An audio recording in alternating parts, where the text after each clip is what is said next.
Hello guys, in today's video I will show you how to change your wallpaper on Windows simply way.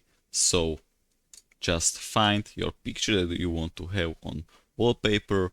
If you have 1080p monitor, I recommend 1080p picture or higher resolution. So for example, I will do flowers.